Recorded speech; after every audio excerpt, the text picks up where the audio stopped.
Herzlich willkommen zum SF Krimi Podcast. Mein Name ist Wolfram Höll. Bei mir ist die Frau, die ich heute nur mit Fräulein anspreche. Fräulein Jansson. Hallo Wolfram, und heute darfst du das. Das stimmt, das darf ich natürlich nicht ohne Grund, denn wir haben ein Hörspiel, Geisterbahn heißt es, das in den 70er Jahren spielt in der Baubranche und die Hauptfigur ist eben das Fräulein Habecker. Fräulein Habecker ist eine Sekretärin von einem Bauingenieur und auch die Ermittlerin im heutigen Mordfall. Und weil es aber neben dem Fräulein Habecker sonst sehr, sehr viele Männer gibt, die eine Rolle spielen, hat unser Fräulein Jansson freundlicherweise eine Übersicht für uns gemacht, damit wir die ganzen Herren gut auseinanderhalten können. Fräulein Jansson? Das mache ich. Das Fräulein Jansson erhebt sich aber gleich wieder mal ein bisschen über ihren Rang, was das Fräulein Habecker nämlich auch macht. Du hast gesagt, sie ist eine Ermittlerin im Mordfall. Sie ist einfach sehr neugierig und es ist eigentlich ein Todesfall. Stimmt. Aber ich meine, ihr seid im Krimi-Podcast, ne? Let's face it. Ich stelle euch wirklich gerne kurz die Männer vor, weil die Szenen sind wahnsinnig lebensnah, die springen oft an verschiedene Orte und dann ist es doch manchmal ein bisschen schwer, dem Ganzen zu folgen. Und so eine kleine Übersicht, die findet ihr auch nochmal in den Shownotes, ist da vielleicht hilfreich. Also wir haben einmal Manfred Kunz, das ist der Chef der Kunz AG, das ist ein Bauunternehmer und ich würde mal sagen, der steht echt auf der Sonnenseite des Lebens. Er hat aber einen Teilhaber, den Peter Lüthi. Der ist Chefingenieur in der Firma und der ist echt ein Bauunternehmer, eher auf der Schattenseite des Lebens. Ihr hört nachher genau warum. Die beiden haben noch einen jungen Kompagnon, der ist noch nicht so lange in der Firma, jung, aufstrebend, willig, das ist der Urs von Bergen. Und Madeleine hat auch noch einen neben sich, nämlich die Annemarie. Madeleine ist die Sekretärin vom Kunz und Annemarie ist die Sekretärin vom Lüthi. Und die beiden Frauen werden sich viel über ihre Erfahrungen mit ihren Chefs austauschen. Dann sei vielleicht noch zwei weitere Herren zu erwähnen. Das ist einmal Alexander Pawlicek, das ist ein Architekt, der für eine Bauunternehmung engagiert wurde. Und noch Herr Mosimann, und das ist ein Banker und eigentlich der Auftraggeber des Neubaus, um den es da geht. Gut, vielen Dank, Fräulein Jansson. Wir begeben uns jetzt direkt auf die Baustelle. Da gibt es nämlich eine Koordinationssitzung, wo die Bauherrschaft vertreten ist, die verantwortlichen Ingenieure, Bauleitung, Architekten und so weiter. Wer mit Umbauten zu tun hat, für den klingt das vielleicht verheißend oder wie eine Drohung. Für uns jedenfalls der Auftakt zu einem wirklich spannenden und so richtig lebensnahen Kriminalhörspiel, kann man schon so sagen. Genau. Viel Vergnügen beim ersten Teil von Geisterbahn von Markus Keller und Barbara Luginbühl. Viel Spaß.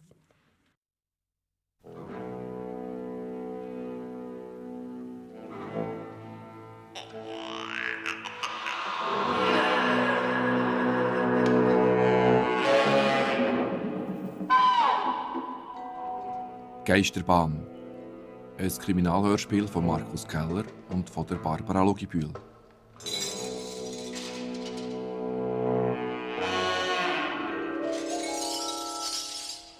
Erster Teil: Das Kiesnest.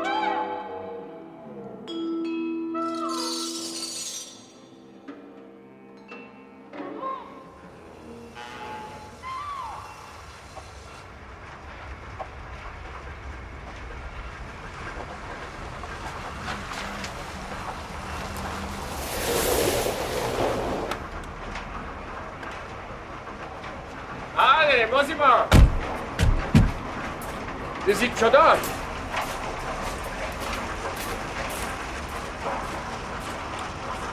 Grüß dich, Herr Mosima. Grüß dich, Herr Kunz. Grüß dich, Fräulein... Immer noch Habeck. Ah ja, Habeck, richtig. Herr Mosima. Grüß dich, Herr Berger. Ist der Pawlicek noch nicht da? Ich glaube schon, sein Auto steht aber dort vorne. Du bist wahrscheinlich noch schnell zur Einstellhalle rüber. Und wo ist der Lütti? Er hat gesagt, ihr könnt schauen, wie weit dass sie sind mit dem Armieren von der Decke.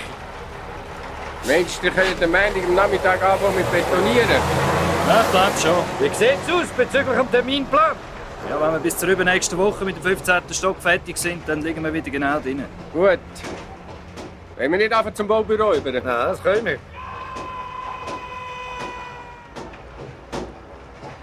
Verdammt, da ist etwas passiert. Der Ostfassade. Ich kann mal schnell schauen.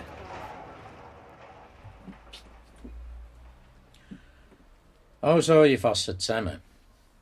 Heute am Nachmittag war auf die 2:30 eine Koordinationssitzung im Baubüro angesagt. An dieser Sitzung hätten teilnehmen der Herr Manfred Kunz, Chef vom Ingenieurbüro und der Bauunternehmung Kunz AG. Nachher der Herr Peter Lütti, Chefingenieur. Der Herr Urs von Bergen, Ingenieur und Bauführer. Beide ebenfalls von Kunz AG. Das Fräulein Madeleine Habecker, Sekretärin von Herrn Kunz. Weiter der Herr Alexander Pawlicek, Architekt beim Architekturbüro Stähli und Hirt. Und Und ich? Richtig. Der Herr Arnold Mosima, Vertreter von der Credita-Bank, also der Bauherrschaft. Gut. Hat jemand von diesen Herrschaften, die vor dem Baubüro gewartet haben, den Sturz vom Herrn Lütti beobachten?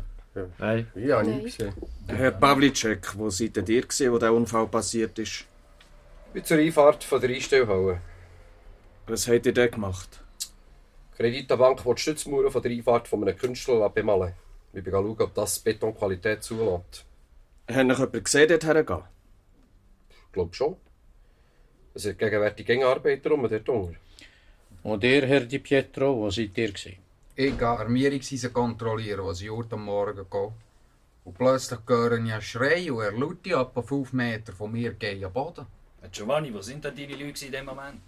Sie waren alle oberst für Schalen und Armieren. Ich bin auch gerade erst gegangen. Woher seid ihr gekommen? Von oberst? Und ihr habt den Leute nicht gesehen beim Runtergehen? Hey, habe ich niemanden gesehen. Es hat im Gesamten auch 4 verschiedene Aufgänge. Ja, das haben wir festgestellt. Weiss jemand von euch, was der Herr Lütti im oberen Teil vom Rohbau gemacht hat? Wieso im oberen Teil? Vom Stockwerk, das im Bau ist, kann er nicht runtergefallen sein. Sonst hätte ihn jemand von den Arbeitern gesehen. Und die unteren Stockwerke kommen nicht in Frage, weil dort schon Installateure am Arbeiten sind. Wir können den noch feststellen, von welchem Stock das runtergefallen ist. Mit grösster Wahrscheinlichkeit. Aber kommen wir zurück zu meiner Frage. Was hat der Herr Lütti im oberen Teil vom Rohbau gemacht? Es könnte ja sein, dass er ganz offen wollte. Wieso ist er denn von Stegen weg? Durch 2 Räume durch und über die Abschrankungen Kanten führen. Vielleicht hat er etwas abrufen. Von dort oben? Bei diesem Lärm? Fräulein Habecker, euch hat er auch nichts gesagt, vielleicht im Büro oder beim Mittagessen. Nein, nicht, dass ich wüsste. Excuse, vielleicht Herr Lutti ist schauen wegen grossen Kiesnest im 10. Stock. Was ist ein Kiesnest? Ah, das gibt es, wenn es schlecht betoniert ist. Ansammlung von Kies, die nachher witterungsanfällig ist. Aha. Und wo genau ist das Kiesnest, Herr Di Pietro? Vorne Aussenkante von Decke über 10. Stock.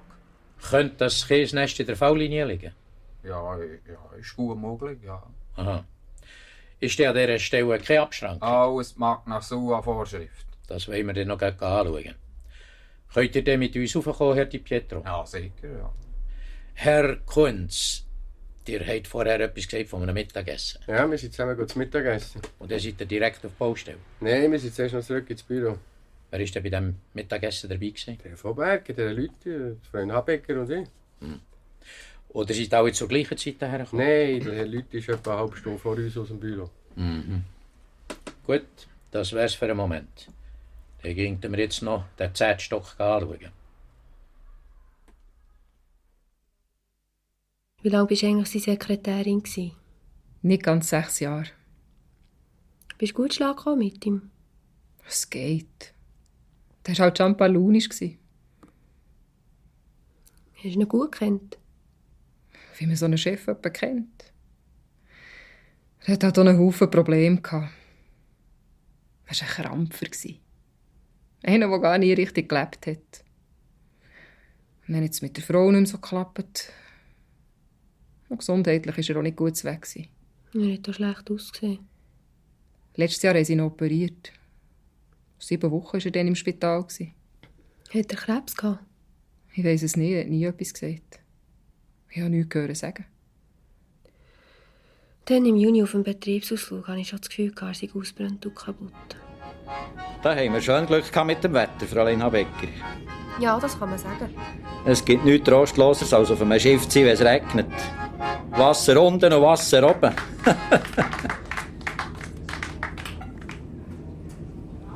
Gefällt sich nicht? Mama, es ist noch nett. Gerade begeistert tönt es nicht. Ich habe einfach ein bisschen Mühe mit so Betriebsausflügen. Warum denn?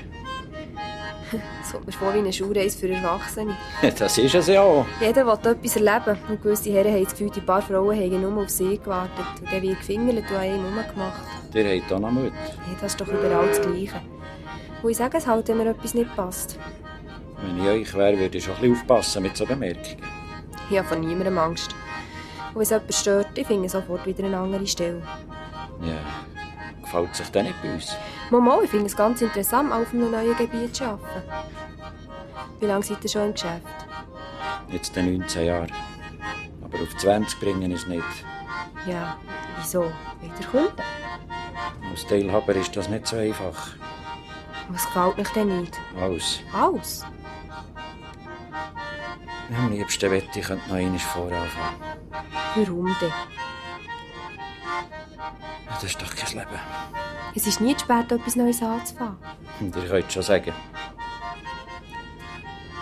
Man kann so weit kommen, dass man nicht mehr aussteigen kann. Und abgesehen davon bin ich zu alt. Und gesundheitlich auch nicht mehr auf der Höhe. Man sollte einen sauberen Tisch machen, trotz der Konsequenzen. Das ist jetzt aber ein nettes Pärchen, ja? Glaubt ihm denn nicht alles, was er erzählt, Fräulein Abecker, ne?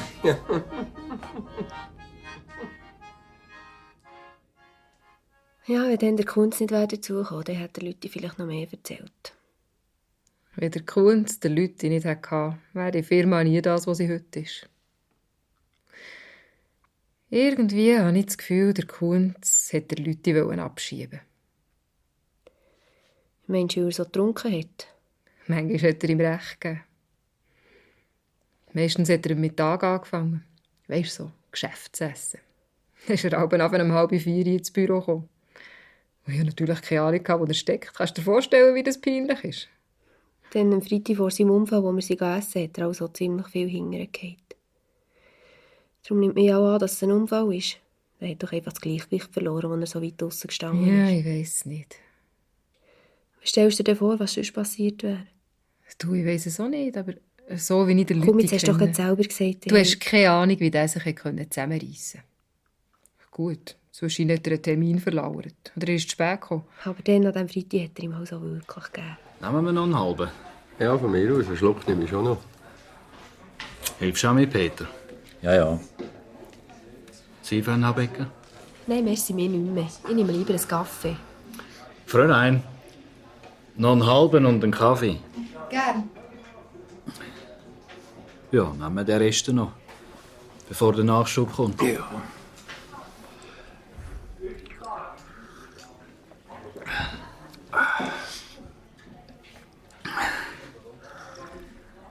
So, Frau Abecker, haben Sie schöne Ferien gehabt? Ja, es war tipptopp. Wo sind Sie jetzt? Hast du die Karte nicht gesehen, die sie uns geschickt hat? Nein. Hat sie darum auch gar keine geschickt. So, das Kaffee? Das ist für mich. Oh, hier ist der. Zu wohl miteinander. Merci. Ja, merci. Ja, nehmen Sie jetzt nicht doch auch noch ein Glas für den Abecker? Nein, nein, merci. Ja, tun Sie doch jetzt nicht so. Sicher nicht, merci. Manfred. Merci. Peter. Merci.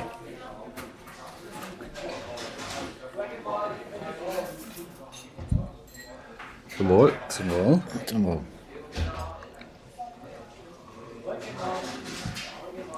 Ja, jetzt weiss ich aber immer noch nicht, wo Sie in der Ferien waren, Bönhabecker. Sardinien. Ah, darum sind Sie so schön braun. Man muss sagen, es steht Ihnen gut. Jetzt sind Sie ja noch hübscher. Gell, fast wie aus dem Heftchen. Ja, sind Sie nahtlos braun? Das nimmt mich ins Wunder. Ja. Also das nächste Mal schicke ich die Fräulein Hotz auch nach Sardinien die Ferien. Die war nämlich zu Kandersteg.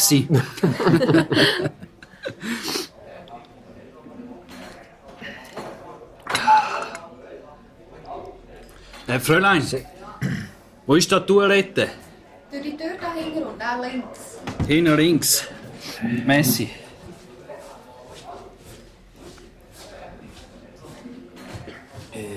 Hätte ihr dem Famatten noch anrufen wegen der Offerte? Nein, man kann erst heute Nachmittag erreichen. Ja, dann probiert es nach der Sitzung noch einmal. Ja. Ich gehe noch mal schnell Zigaretten holen. Ja.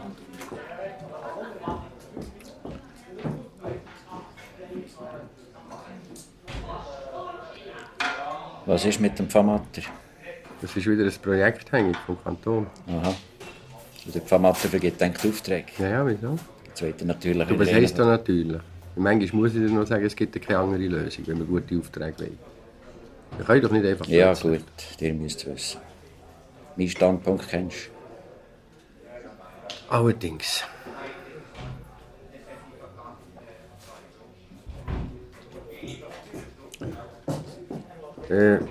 Nehmt ihr noch einen Kaffee? Ja, gern. Fräulein, Ja, bringt noch 3 Kaffee. sofort. Wann genau ist die Sitzung auf der Baustelle?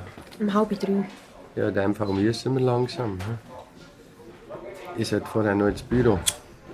Ich gehe gerade direkt auf die Baustelle, muss noch etwas schauen. Merci. Ja, dann treffen wir uns dort. So. Haben Sie schon Kaffee bestellt? Ja, fang für uns. Etwas dazu? Nein, nichts. Also, ich muss noch einen Schnaps haben. Ja, du denkst auch, Peter, oder? Ja, ja. Also, Fräulein, noch einen Kaffee und 2 doppelte Grappa. Gern. Könnte ich noch Flaschenbecher haben? Ja, aber bitte. Haben Sie gelesen im Bund? Was? Merci. Es werden Unterschriften gesammelt gegen den Abbruch vom Restaurant Blumenberg. Wegen dem brechen wir das Haus gleich ab. Wir haben auch etwas angetönt von einer Häuserbesetzung. Und dann brechen wir es halt mit Polizeischutz ab. Ich habe gerne gesagt, das sei nicht der richtige Zeitpunkt für den Abbruch. Du weißt doch ganz genau, dass die Erbgemeinschaft das Haus loswerden wollte. Wenn wir es nicht genommen hätten, dann hätte es einen anderen genommen. Hätten wir auch die Schwierigkeiten nicht. Das war doch ein guter Kauf. Das Bombengeschäft. Wir hätten es renovieren können. Das hat immer noch rentiert. Aber nie in dem Ausmaß, wie wenn wir es abreißen. Das Kaffee Danke. oder Grappa? Das ist für den Peter und mich. Merci. Merci. Was ist schon los mit dem Peter? Von denen, wo wir das Geschäft abgeschlossen haben, hat es dir nicht gepasst. Ich habe nachdem ganz genau gesagt, wieso ich nicht einverstanden bin. Und jetzt sieht er, dass ich recht hatte. Wegen diesen paar linken Stürmen lassen wir uns doch nicht ins Boxhorn jagen, oder? Das schadet dem Ruf der Firma. Wir werden durch alle Zeitungen geschleppt. Und wie viel das kostet, den Namen der Firma wieder aufzupolieren, von dem redet niemand. Ach komm, wenn die neue Beize mal steht, ist das Gestürm vergessen. Da bin ich nicht ganz so sicher. Du hast doch hoffentlich nicht vergessen, was du dann auch noch gesagt hast, als wir den Kaufvertrag abgeschlossen haben. Nämlich? Wir sollen machen, was wir wollen. Es sagt der gleich. Ich bin gerne noch Teilhaber von dieser Firma, ist das klar? Und ich rede, wenn es mir passt. Und wenn ich das eine Schweinerei finde, was die hier machen, dann habe ich das Recht, das zu sagen. Wir treffen uns wieder auf der Baustelle. Für allein zahlen. Schon am Morgen hat es Krach gegeben zwischen dem Kunz und dem Leute. Ich habe sie bis zu mir rübergehören mögen. Ja, der Kunz. Der grosse Boss, der zu Schulden angefangen hat. Der noch mit dem Velo der Baustelle nachher ist. Eine Bude mit 3 Leuten und jetzt 200 Angestellte. Ein Millionär, der im Pontiac rumfährt, mit einem dicken Chalet zu Adelboden. Top-Manager, wie man sich vorstellt. Major im Dienst, Nationalrat, Vater von 3 Kindern, der Sohn an der ETH, der sicher mal das Geschäft übernimmt. Der Kunz hat alles, was er braucht. Sogar eine junge Freundin. Oh, du bist informiert. Es verwundert mich gar nicht, dass der Kunz der Leute fertig gemacht hat. Wer weiß. Vielleicht war das gar kein Unfall. Was denn? Selbstmord. Den Verdacht habe ich schon lange. Ja, bevor ich wollte doch... zuerst hören, was du davon haltest. Wir hoffen, Ihnen mit diesen Angaben gedient zu haben und verbleiben mit freundlichen Grüßen, Kunz AG. Haters? Ja. Die könnt mir nicht zur Unterschrift übergeben. Ist noch etwas? Ja, ich hätte eigentlich noch gerne etwas mit Ihnen besprechen. Habt ihr einen Moment Zeit? Natürlich. Schießt los. Also ich muss sagen, es ist mir eigentlich eher unangenehm, über das zu reden. Nur keine Hemmungen. Es ist durchaus gerechtfertigt, dass wir über euren Lohn diskutieren. Ihr seid eine gute Sekretärin. Nein, es geht um etwas ganz anderes. Nämlich? Ich will mit Ihnen über den Unfall von Herrn Lüthi reden. Ach ja. Ja, ich war schliesslich auch dabei und irgendwie hat es mich auch beschäftigt. Ja, das verstehe ich gut. Das war sicher ein gewaltiger Schock für euch. Es geht. Ich habe ja den Herrn Lüthi nicht so gut gekannt. Ihr hättet halt nicht schauen sollen. Herr Kunz, es geht nicht um das, was ich gesehen habe. Sondern? Ich glaube einfach nicht, dass das ein Unfall war. Tja, was denn? Hat man sich nie überlegt, dass der Herr Lüthi nicht auch Selbstmord gemacht haben? Wieso Selbstmord? Es gab verschiedene Gründe. Zum Beispiel? Ich habe ein paar Beobachtungen gemacht und habe mir meine Sachen dabei gedacht. Ja? Der Herr Lüthi hat mir am Betriebsausflug gesagt, er würde am liebsten einen sauberen Tisch machen, trotz der Konsequenzen. Ja, was für Konsequenzen? Er hat nichts Näheres gesagt. Ja, wegen dem hat er jetzt das Gefühl, er hätte Selbstmord gemacht. Offenbar war der Herr Lüthi auch ziemlich schwer krank und hatte Schwierigkeiten im Privatleben. Ja, ihr habt durchaus recht mit euren Feststellungen. Aber ich habe den Herrn Lüthi besser kennt als der. Wir sind seit dem Studium zusammen befreundet gewesen. Und da müssten wir jetzt einfach glauben, der Herr Lüthi war tatsächlich in einer persönlichen Krise gewesen. Aber er war niemals der Typ, der so etwas gemacht hat. Aber man sagt doch, dass man jede Selbstmorddrohung ernst nehmen soll. Woher wollt ihr wissen, dass das eine Drohung war? Er könnte ja gerade so gut etwas anderes gemeint haben. Was denn?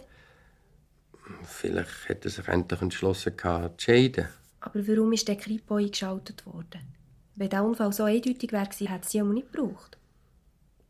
Aber für Herrn Habecker, das ist doch klar, dass der Unfall ein Problem gegeben hat. Vor allem, weil ihn niemand beobachtet hat. Die Spurensicherung hat ja eindeutig ergeben, dass es eben doch ein Unfall war. Ihr könnt mir sagen, was ihr wollt. Mir überzeugt das nicht. Ich kann euch natürlich nicht vorschreiben, was ihr denken sollt, aber ich möchte euch doch empfehlen, vergessen die Sache. Das führt zu nichts. Ja, in dem Fall. Moment, jetzt habe ich noch etwas. Ja? Was ich vorhin gesagt habe wegen dem Lohn, das war mir ernst. Ihr habt vom nächsten Monat an 200 Franken mehr. Vielleicht war es doch nicht Selbstmord. Warum zweifelst du jetzt plötzlich? Er hat doch geschrauen, als er runtergefallen ist. Vielleicht ist er ab sich selber erklüpft. Das ist schon möglich. Hast du noch mit anderen Leuten über deinen Verdacht geredet? Ja, gestern Nachmittag in der Kaffeepause bin ich mit dem von Berg und Palicek zusammengehockt. Der von Berg hat eine Flasche Wein gezahlt wegen seiner Beförderung. Und jetzt, wie fühlt man sich so als Chefingenieur? Also für den Anfang bin ich alles andere als begeistert. Die Bühne, die auf mich zukommt. Solange noch kein Nachfolger da ist für mich, arbeite ich für 2. Das schadet mich sicher nicht. Ja, das habe ich jetzt nicht gehört. Danke, danke. Weiss jemand von euch eigentlich, ob die polizeilichen Ermittlungen jetzt abgeschlossen sind? Und wieso willst du das wissen? Ich habe heute mit dem Mosima telefoniert und der hat mich gefragt. Soviel ich weiss, ja. Ja, der Mosima, der hat es jetzt schön. Hockt in Saint-Tropez unter. Seit wann ist der in der Ferien? Am Samstag ist er abgeflogen. Er hat gesagt, er bleibt etwa sicher so 10 Tage. Ah, darum war der nicht an der Beerdigung. Ich habe mich nachträglich gefragt, ob das nicht auch Selbstmord sein konnte. Wieso meint ihr das? Ich weiss ja, dass er ziemlich Probleme hatte. Ja, der Lüthi hat einfach eine persönliche Krise gehabt. Er war auf keinen Fall der Typ, der Selbstmord macht. Nehmen wir da den Rest noch. Merci. Also, auf eine weitere gute Zusammenarbeit. Prost. Nur noch bis Ende Jahr. Was bis Ende Jahr? Ja, gekündigt. Nach dem, was gestern am Abend passiert ist, habe ich erst recht das Gefühl, in diesem Büro sei etwas faul. Was ist passiert? Ich bin etwa um 6 Uhr aus dem Büro für das Nachtessen. Der Kunze ist noch am Telefon gehangen und der von Berg war zu Biel an einer Baustellenbesichtigung. Dann bin ich etwa um 4 Uhr ab 7 Uhr noch einmal zurückgekommen, weil ich eine Devi fertig geschrieben. Komm, mach's nicht so spannend. Los jetzt. Ausser der Putzfrau war niemand mehr um den Weg und die ist auch gleich draufgegangen. Ich habe dann weitergeschrieben, es ist gegen dunkler geworden. Am Schluss habe ich fast nichts mehr gesehen. Dann bin ich einfach noch ein bisschen hockeln und habe mir so allerlei überlegt. Nach einer Weile habe ich wieder angezündet und weitergeschrieben.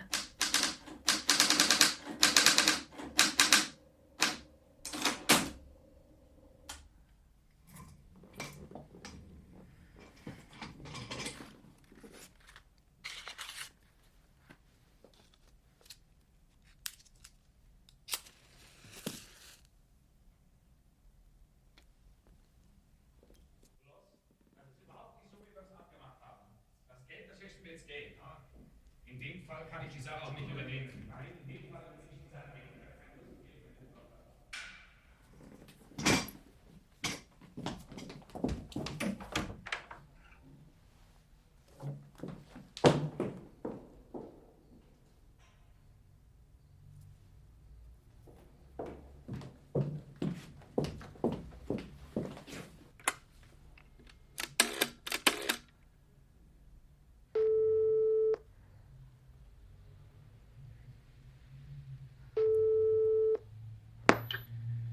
Zentrale, Schildknecht. Habecker, grüß dich, Herr Schildknecht.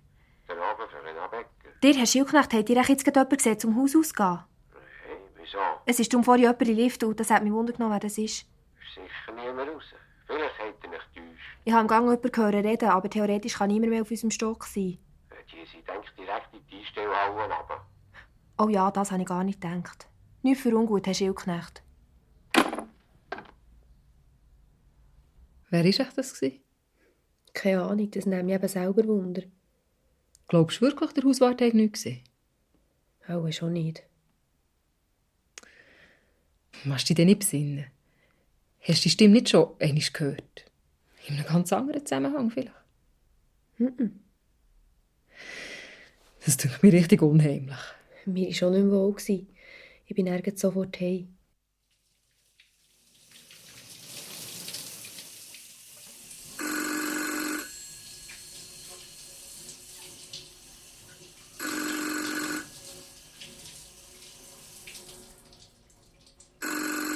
Ja, ich komme.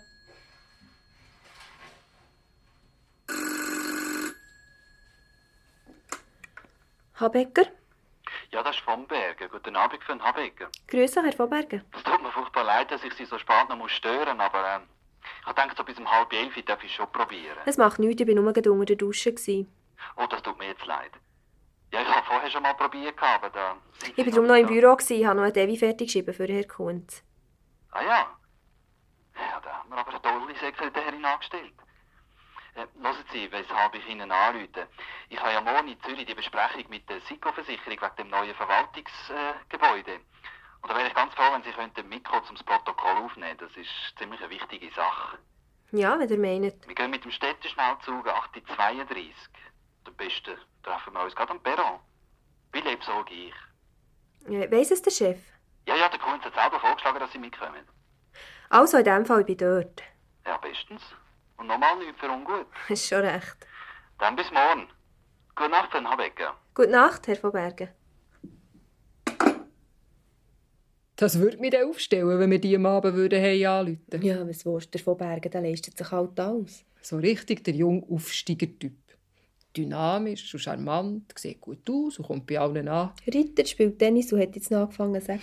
Da kannst du ja fast nicht Nein sagen. Und mit dem bist du also heute den ganzen Tag zu Zürich gewesen.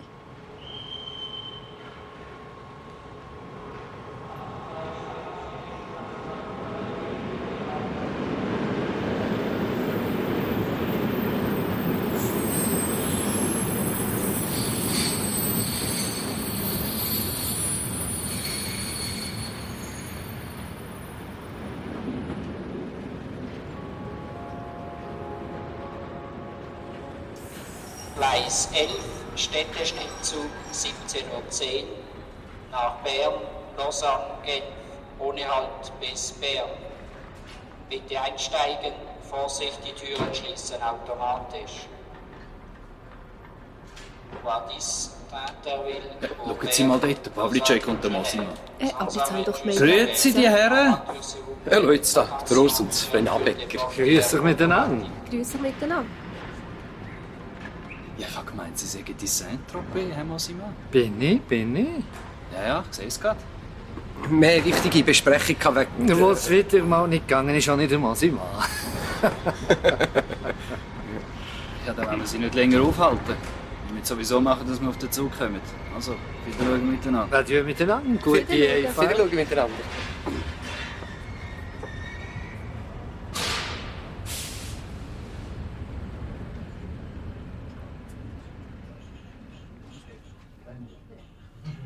So mit dem Zug fahren ist schon wesentlich bequemer als mit dem Auto. Vor allem bei dieser Hitze. Ja, ist recht im Speiswagen. Schon komisch. Gestern hat doch der Pavlicek gesagt, der Mosima komme frühestens in 10 Tagen zurück. Der hat doch das gestern schon gewusst während der Besprechung. Das Gefühl habe ich auch. Warum erzählt er denn so etwas? Schwer zu sagen. Nehmen Sie auch einen? Ja, gern, merci.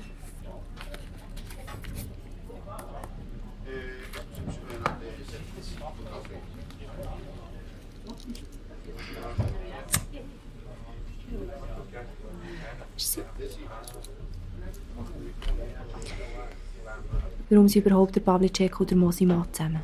Das hat doch sicher nichts mit der Kreditabank zu tun, das wüssten wir doch sonst. Ja, die Geschäfte sonst noch zusammen. Aha. Wieso hat eigentlich der Pavlicek gekündigt? Der hat doch eine tipptoppe Stelle. Er will sich selbstständig machen. Hey, ja, ein eigenes Architekturbüro. Ja, etwas Ähnliches. Aber eher Richtung Bauberatung. Er alleine? Nein, mit dem Mosima zusammen. Mit dem Mosima? Ja, die machen schon jahrelang dran. Ja, die haben früher beide zusammen beim Mattis und Jakob gearbeitet. Aber das ist doch ein wahnsinniges Risiko. Ja, die haben die Sache ganz gross aufziehen. Was darf sein? Aha. Ja, nehmen wir ein bisschen Weissen. Von mir aus gern. Egel. Egel Lemurei. Eine halbe Flasche zum Anfang. Gern. Wer hätte das finanziert? Naja, das ist eben der wunde Punkt. Haben Sie denn keinen Geldgeber gefunden? Ja, am Anfang schon, aber nachher hat es Schwierigkeiten gegeben. Warum? Ja, es bleibt mir denke nichts anderes übrig, als die ganze Story zu erzählen. Also, eigentlich haben der Mosima und der Pavlicek die Firma zusammen mit dem Lüthi gründen. Mit dem Lüthi? Ja, der Lüthi hat ziemlich Geld gehabt. Er ist Geschäftsleiter geworden. Dass sie wieder zusammenhängen. Wenn Sie probieren? Ja.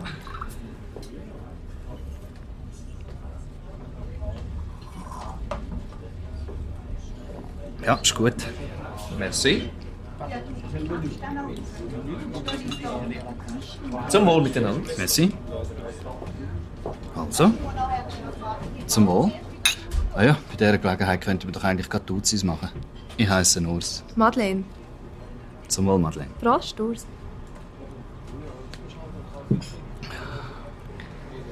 Also, wie geht's weiter? Etwa vor 8 Jahren haben sie das angefangen zu planen. Es ist ganz klar, dass sie durch das natürlich einen engeren Kontakt bekommen haben. Also nicht nur geschäftlich, sondern auch privat. Es ist gut gegangen bis zu dem Moment, was zwischen dem Alexander, also eben dem Pavlicek und der Frau Lüthi gefunkt hat. Kennst du die Frau Lüthi? Nein, also noch nie gesehen.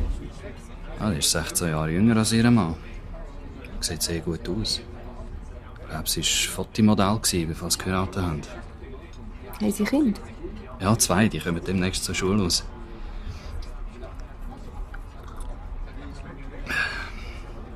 Also, sie ist jetzt nur nach einem Flirt ausgesehen, aber nachher hat sich Frau Lüthi unsterblich in Alexander verliebt. Ja, da ist dann ernst geworden. Und die Leute jetzt gewusst? Ja, ja. Am Anfang war nichts Besonderes dabei. Er hat das als Spielerei aufgefasst und hat gedacht, das geht dann schon wieder vorbei. Aber das ist es offensichtlich nicht. Nein. Und er? Ja, sie haben sich arrangiert. Aber aus der geplanten Firma ist natürlich zuerst mal nichts geworden. Wieso denn nicht? Ja, der Lüthi hat sich mitsamt dem Geld von dem Projekt zurückgezogen. Hat so probiert, sich am Pavlicek zu rächen. Und jetzt hat sie das Geld. Ja, bitte, bitte. Oh, ja. Moment. Bitte. Merci. Gute bis Bern. Bis Bern, ja. Merci. Merci. Merci. Du. Glaubst du, dass das ein Unfall war mit dem Lüthi? Ja, was denn sonst? Ich habe einfach so ein gutes Gefühl. Was? Das war kein Unfall. Das ist... Was? Das ist ein Mord. Hä? Ja. Ich bin überzeugt, das ist ein Mord. Wie kommst du denn da drauf? Das, was du vorhin erzählt hast, hat mich drauf gebracht. Warum?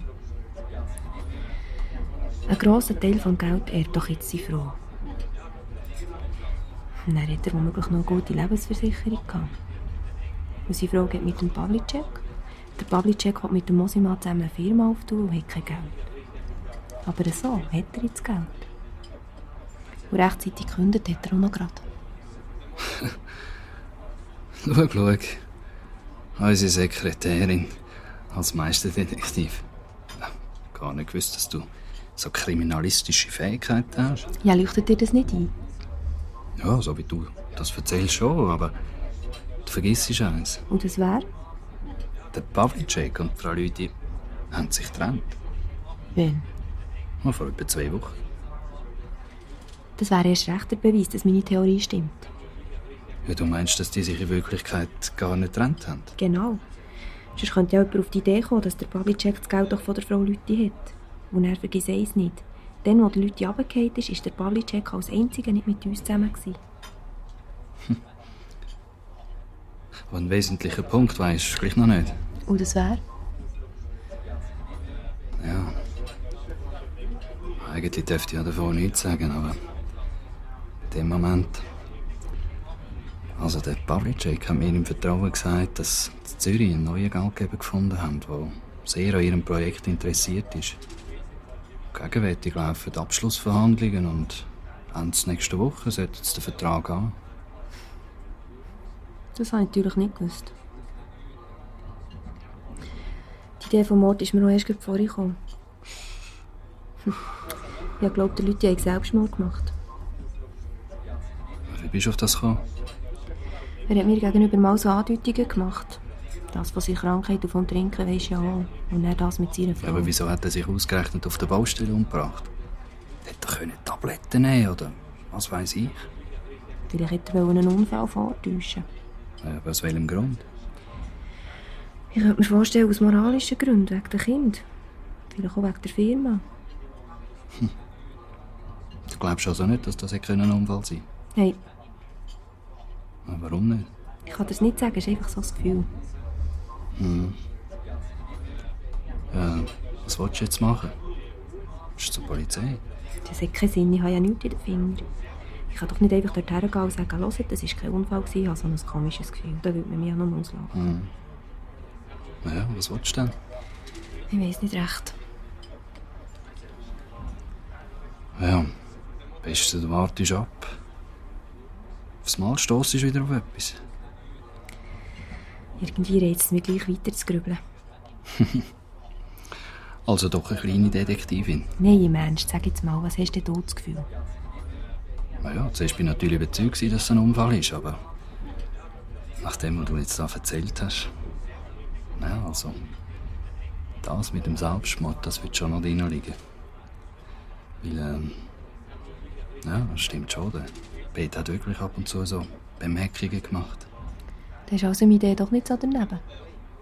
Ja, aber das würde ja bedeuten, dass wir alle zusammen ein Stück weit verantwortlich sind für seinen Tod. Weißt du was? Ich mache dir einen Vorschlag. Nämlich? Ich könnte doch versuchen, noch mehr herauszufinden. Ja, für mich ist das wesentlich einfacher als für dich. Das wäre etwas. Ja, und sobald wir etwas Neues herausgefunden haben, etwas Neues entdeckt haben, dann sitzen wir wieder zusammen.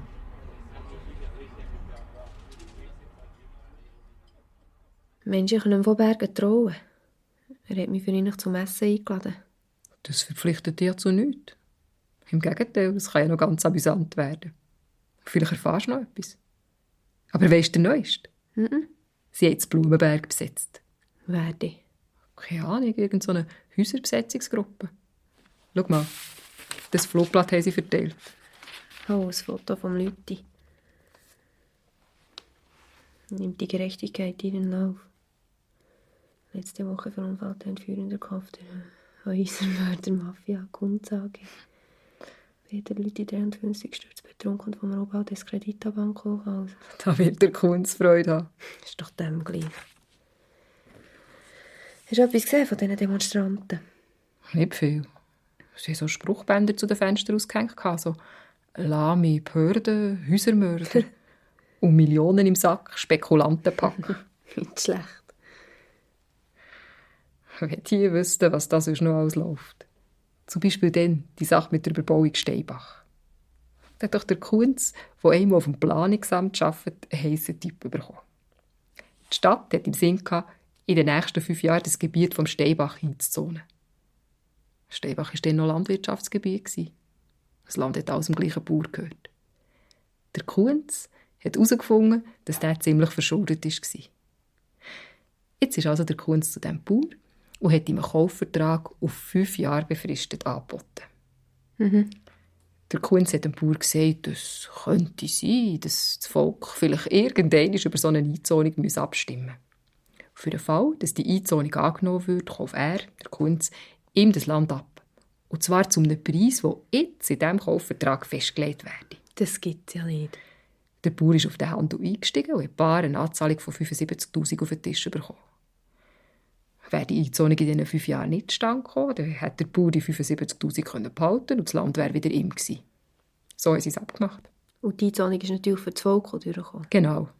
Und der Kunz hat bei diesem Geschäft ein paar 100'000 rausgelüpft, ohne einen Finger zu rühren. Wann war denn das? In den Zeiten vor Hochkonjunktur.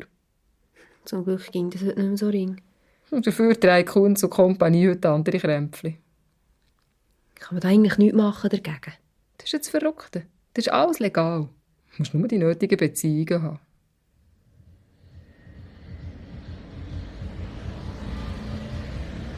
So, und was machen wir jetzt? V gehen wir noch nicht heim. Ja, wäre auch schade nach so einem feinen Essen. Ja, wir könnten ja noch neu mit eins ziehen.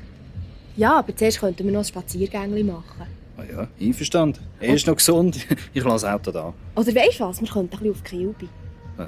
Jetzt noch in den Rummel rein? Ja, jetzt ist doch sicher nicht mehr so ein Raum um die Ja, Zeit. weiss nicht. Mal komm, nur schnell ein Auge reinhängen.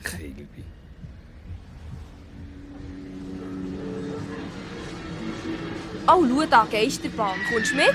Nein, Wieso nicht? Bis jetzt hast du doch den Plausch ich gehabt. möchte jetzt viel lieber eins ziehen. Das können wir ja dann auch gäng noch. Du, nein, ich mag Ach jetzt komm, wirklich bist doch nicht. kein Spielverderber. Das ist doch zufrieden, das ist richtig spannend.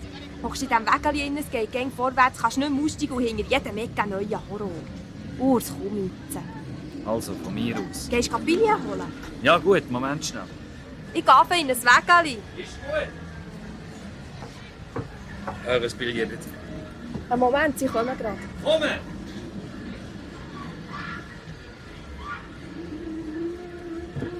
So, da, bitte. Merci. Zieh doch eine Brille ab, Fräulein.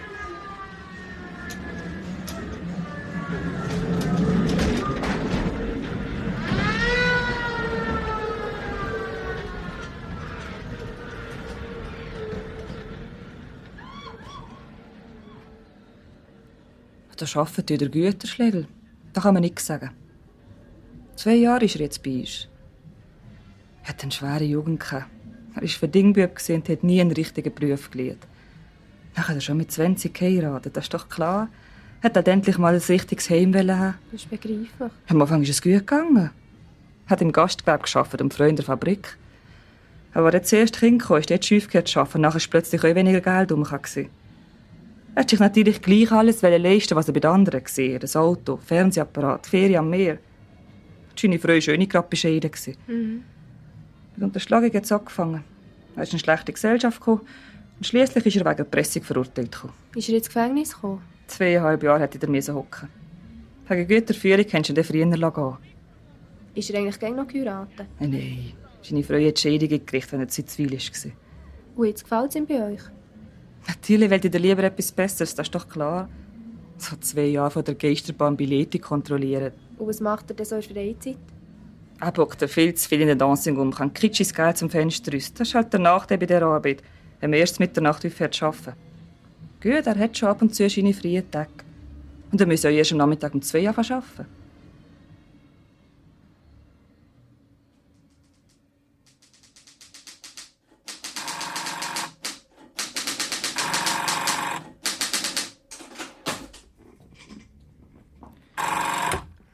Kunz AG Habecker. Ciao, Madeleine. Das ist Anne-Marie. Ciao. Du los. ich komme heute nicht arbeiten.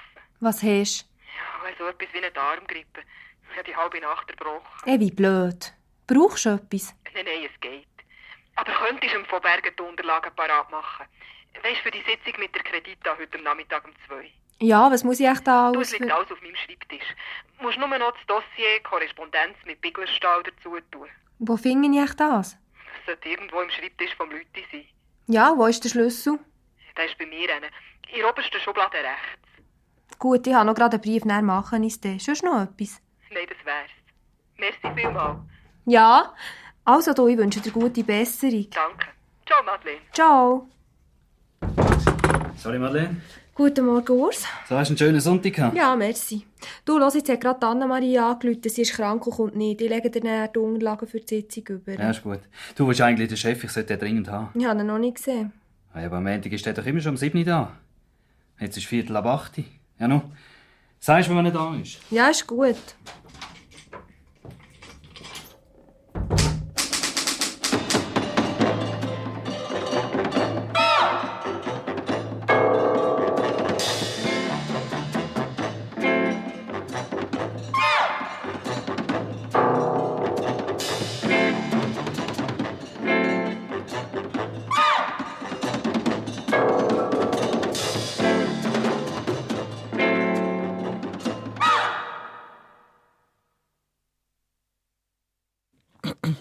Wolfram, bevor wir gleich über den Tod von Lüthi sprechen, für mich die drängendste Frage natürlich als Fräulein an dich als Mann, diese Arbeitswelt der 70er, so wie sie hier geschildert wird, mit allem, was man erreichen kann und wie man seine Pausen verbringt.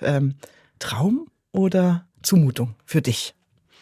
Ach, das sind so Fragen, je nach Aspekt, ne? Was mir gefällt, ich stelle mir so vor, dass die alle in Anzügen zur Arbeit gehen. Und gerade der Urs hat, glaube ich, einen schickeren Anzug, als es vielleicht der Herr Lüthi hatte, als er da runtergefallen ist. Das gefällt mir natürlich grundsätzlich mal. Die werden schöne Schuhe anhaben und Hemden und so. Kleiner Appell für alle, die es nicht wissen. Wolfram trägt immer Anzüge und Lederschuhe. Keine Krawatte. Stimmt. Genau, da wäre ich nicht der Einzige. Es hat so beides, ne? Also die Mittagspausen gehen jetzt zum Teil dann wahnsinnig lang. Über den Alkoholkonsum können wir gleich noch sprechen. Umgekehrt wird ja aber auch erwartet, dass am Montagmorgen der Chef wirklich sehr früh da ist. Und auch eine gewisse Selbstverständlichkeit, dass das Fräulein dann spät abends nochmal ins Büro geht und auch die Dövi da die Offerten noch aufschreibt. Also es hat so beides, würde ich jetzt mal sagen. Ja. Aber es lebt noch so von der Möglichkeit oder vom Traum vom jetzt fehlt mir das Wort. Wie nennt man das? Vom Tellerwäscher zum Millionär? Aufstieg. Sozusagen. Vom Aufstieg, genau. Das ist es. Und das verkörpert der Kunz. Annemarie schildert ihn ja so, verkörpert das so für alle, die dort sind. Sie sagte, er hat alles vom Leben. Ne? Er hat die Kohle, er ist der Chef, er hat eine Frau, er hat Kinder, er hat Erben, die auch die Firma übernehmen werden. Und er hat sogar noch eine Geliebte. Wissen auch alle in der Firma, weißt du, das gehört einfach so dazu. Und du hast das Gefühl, alle anderen sind eigentlich mit ähnlichen Zielen unterwegs. Die Sekretärin natürlich nicht, aber der Urs wird genau mal irgendwann so werden. Und der Lüthi ist nun leider das schwarze Schaf, der irgendwo... Also es ist wie so ein bisschen das Spiegelbild, was halt falsch gelaufen ist, quasi in dieser Welt. Er hat ja auch eine deutlich jüngere, sehr hübsche Frau, die ihm aber davongelaufen ist. Er hat die Kinder. Geld hat er ja auch, sonst hätte er nicht einsteigen können bei den Kollegen. Ist eigentlich alles sehr ähnlich, nur scheint es vielleicht nicht so locker zu nehmen oder dann nicht ganz so, man weiß es nicht, was es ist. Nicht so selbstverständlich, patriarchal durchs Leben zu gehen, vielleicht wie die anderen, sich zu viele Gedanken zu machen. Ganz weiß man ja noch nicht, warum er so deprimiert durchs Leben geht, oder? Ja, ich glaube, man kann so, es gibt viele Möglichkeiten, werden aufgezeigt, was jetzt die Ursache sein kann, aber eine Antwort hat noch keiner.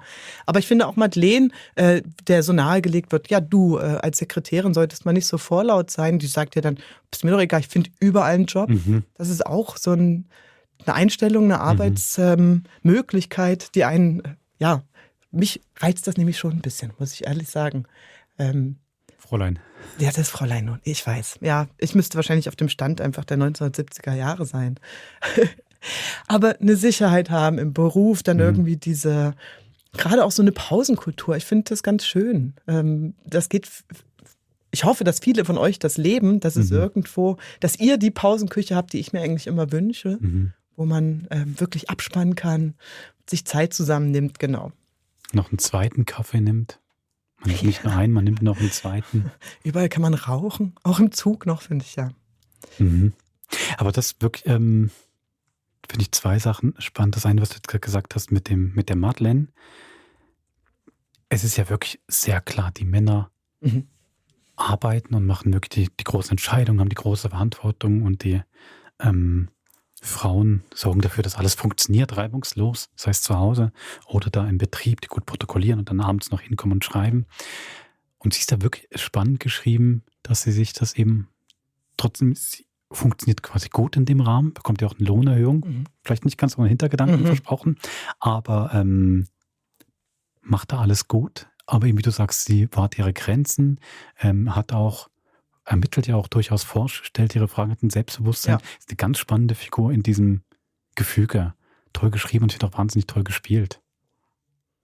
Ja, ich mag's. Ich denke nur gerade, weil wir lernen ja keine anderen Frauen kennen als die aus dem Arbeitsumfeld. Also wir kriegen die Ehefrauen oder Geliebten, treten ja in dem Sinne gar nicht auf. Aber sie behauptet sich darin ohne... Also ich meine, zum Beispiel, wenn der Urs sie nachts anruft, abends um 11 und sagt, hier, Sie fahren morgen früh mit mir, müssen Sie auf den Zug. Und sie sagt, ja. Und später bei ihrer Befreundin geht es ja aber dann schon so, der hat doch wohl den, mit Verlaub, offen, mich da abends anzurufen. Ja. Also sie nehmen das alles schon wahr, aber sie thematisieren das nicht gegenüber ihren Vorgesetzten. Halt je nach Situation. Es gibt ja genau das, ich glaube, es war ja ein Gespräch mit dem Lüthi bei dem Betriebsausflug oder Betriebsessen, wo sie dann eben sagt, hey, sie hat es nicht gern, weil dann werden die Männer oft dann übergriffig. Und dann macht sie wirklich noch einen ganz guten Spruch, um zu sagen, sie hat keine Lust auf so Zeug, so sehr wehrt sich dagegen. Da gibt es ein bisschen später dann so ein Essen, wo es darum geht, dass es im Urlaub zurück ist und sie ist so gebräunt. Nahtlos. Und dann kommt der Spruch, ja, sind sie nahtlos gebräunt? Dann lacht sie so drüber hinweg. Doch denkst, hey. Ja. Aber du merkst, wie das wahrscheinlich das immer akute Entscheiden, lohnt es sich jetzt gerade? Ist das der Ort, wo ich jetzt Gegenrede gebe und Widerstand und wo lache ich es einfach weg? Ich meine, das Hörspiel ist 1980 produziert. Es ist ja nicht ohne Grund, dass die Sachen da drin stehen und dass du eine weibliche Hauptfigur hast. Ja. Also das setzt sich ja dann schon sehr damit auseinander, ja. Dass dir die Figur so sympathisch ist, über die Dialoge und Gespräche können wir gleich noch sprechen, liegt aber vielleicht auch daran, Wolfram, weil du sie schon kennst. Das stimmt. Ich wusste ja natürlich schon, das Autorenduo hat bei uns schon dreckige Wäsche geschrieben, hat wir im Podcast, wenn ihr euch erinnern mögt, auch so ein ganz tolles Hörspiel über einen Todesfall in einem Waschkeller. Genau. Und es sind aber nicht nur die Autoren, die wiederkommen, oder? Ich war unsicher. Nee, ich weiß es. Ich wusste es, weil ich eigentlich die Hörspiele in der falschen Reihenfolge angesetzt habe, weil ich damals nämlich noch nicht wusste, dass Madeleine einfach in beiden Geschichten vorkommt und zeitlich spielt Geisterbahn eigentlich vor ihrem Umzug aus Bern weg hin ins Umland. Aber es macht nichts. Also für die Geschichten ist es gar nicht relevant. Und Annemarie? Annemarie ist hier, ihre Sekretärin. Offensichtlich kennen sie sich hier noch nicht so gut. Ah ja, genau, entschuldige, die andere Sekretärin. Und am Anfang tauschen sie sich ja auch noch so ein bisschen vorsichtiger aus. Ne? Also Madeleine will nicht gleich damit rausrücken, dass sie an dem Unfall was verdächtigt. Später dann in Dreckige Wäsche sind die beiden ja beste Freunde. Ja. Selben Schauspielerinnen auch. Wunderbar. Ja, schön. Ja, das andere, was ich noch sagen wollte, so zur Arbeitswelt, was ich schon auch spannend finde, ist eben genauso die Rolle Alkohol. Also wir erfahren, der Lüthi hatte wirklich ein Alkoholproblem. Ist ja auch eine Begründung, vielleicht ist er einfach sturzbetrunken darunter gefallen. Das ist wie das eine und gleichzeitig wird aber auch das ganze Umfeld ist jetzt nicht gerade hilft dem Alkoholiker auch nicht, würde ich mal so sagen. Es wird ja ständig gebechert bei jeder Mittagspause. Für mich wirkt es auch so, dass in der einen Szene man den Lüthi auch ein bisschen extra zum Trinken bringt, wenn ich es richtig im Kopf habe. Ne? Komm, dann nehmen wir noch rein und das muss noch ausgetrunken werden. Ja. Und es wird nur Kaffee bestellt, dann sagt der andere noch, na komm, wir nehmen noch Schnaps dazu und dann gerade noch einen doppelten Krapper. Also wird auch noch mehr rein quasi getränkt in diesen Alkoholismus.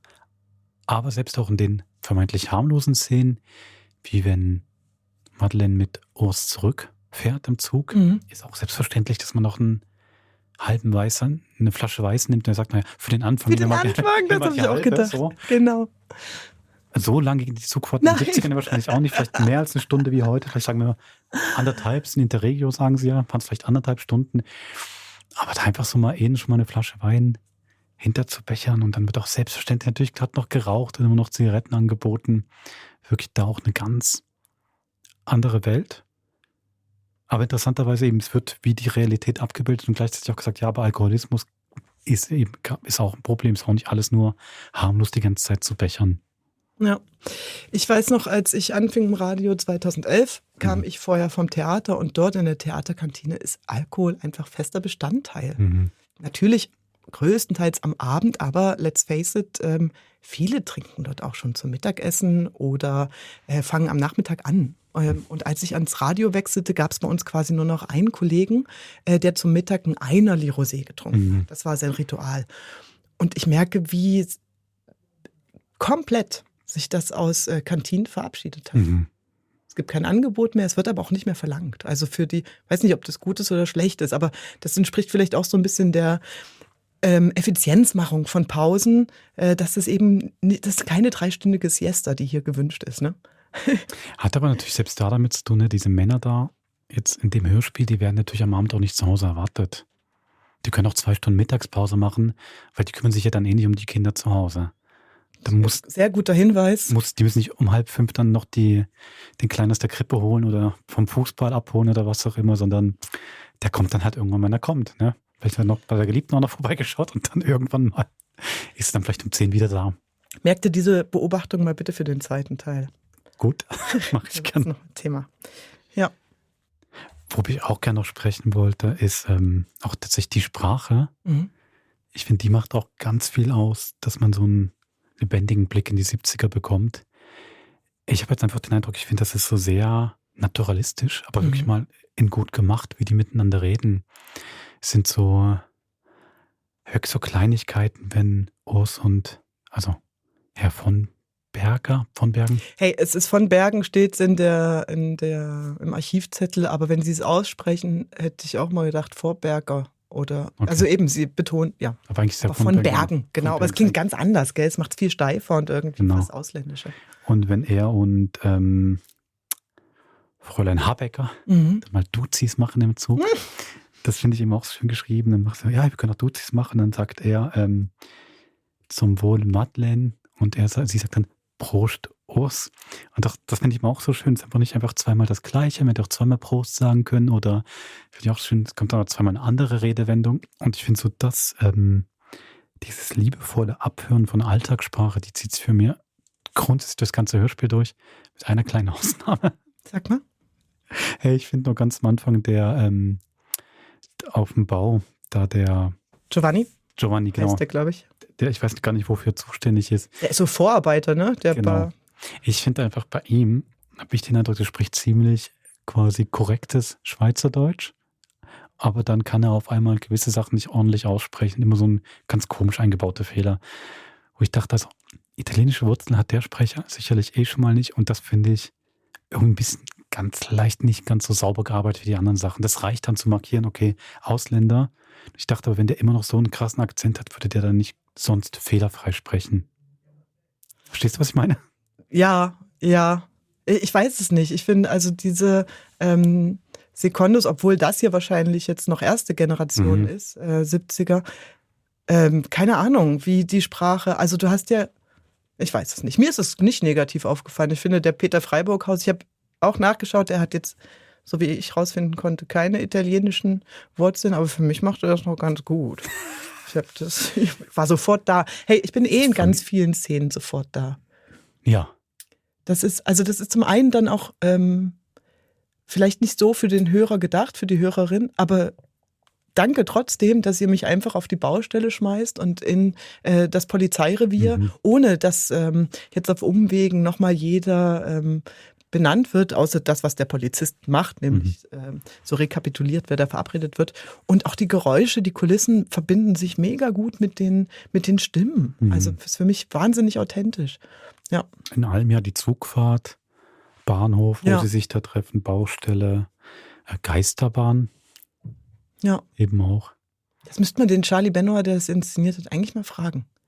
Ob er da, der hat ja gerne so Ausflüge gemacht on Location, ob sie dafür auch wirklich rausgegangen sind. Für die Aufnahme der Ambis oder auch, ob sie vor Ort auch mit den Sprechern Ob sie aufgenommen vor Ort haben? mit den Sprechern aufgenommen haben. Ich schreibe ihm vielleicht mal. Schreibt mir doch jetzt eine gute Frage.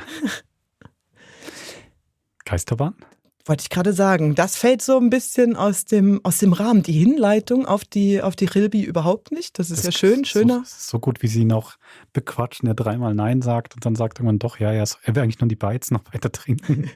Und dann irgendwann nachgibt, doch, okay, ich komme mit. Und dann setzt sie sich in den Wagen, während er noch die Billette holt.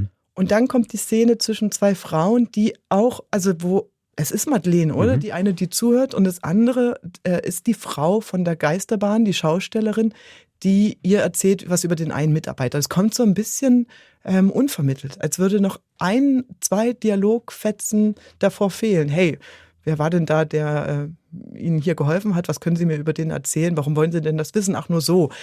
So ein Scharnier fehlt mir irgendwie. Ja, total. Also mich hat sie sticht total raus, die Szene. Weil man versteht erst nicht, über wen reden sie, warum sprechen sie. Also vor allem das Warum ist ganz groß. Ich habe dann gedacht, weil es so raussticht, dass vielleicht dann, also sicherlich mit Absicht, das hat dann vielleicht noch was zu bedeuten und das ist wichtig für den zweiten Teil, den ich ja noch nicht gehört habe. Dass man so heraussticht, auf einmal über diesen Mann da redet, von dem ich davor noch nichts erfahren habe. Ja, lassen wir uns doch überraschen. Ich wollte nur benennen, dass, wenn euch das aufgefallen ist, dass uns das auch aufgefallen ist. Ja. Gut. Da würde ich doch sagen, wir verlinken nochmal in den Shownotes die dreckige Wäsche zum Nachhören. Wenn man gerade jetzt noch ein Video hören möchte mit Madeleine und Annemarie. Genau. Und ich würde gerne noch einen Hinweis machen, und zwar würde ich euch gerne ins Theater schicken, weil Markus Keller, der Autor, hat noch mehrere Hörspiele geschrieben für SF. Wird auch für den Krimi-Podcast noch ein paar Mal interessant sein, so viel kann ich schon mal sagen. Und er hat einfach gerade in Bern ein Stück auf der Bühne, wo man merkt, dass es ihm sehr wichtig ist. Und deswegen finde ich, habe es selber noch nicht geschaut, ich weiß auch nicht, ob ich es schaffe, aber bis zum 30. Mai wird im Theater an der Effinger Straße ein Stück von Markus Keller und Rusudani, jetzt muss ich es richtig sagen, Tabukashvili, eine junge Georgierin, die haben zusammen ein Stück geschrieben über ein junges Paar in Georgien und thematisieren auch Repressionen durch den Staat und machen aber vor allen Dingen Rückschritte ins Jahr 1937 in die stalinistischen Säuberungen. Und im Sinne von, wir beobachten Demokratie oder wir schauen, was greift Demokratie an, würde ich sagen, schaut euch doch eine besondere Straße in Bern an. Gut, verlinken wir auch. Schön. Gut, dann hören wir uns nächste Woche wieder mit dem zweiten Teil der Geisterbahn. Bis zum nächsten Mod. Macht's gut.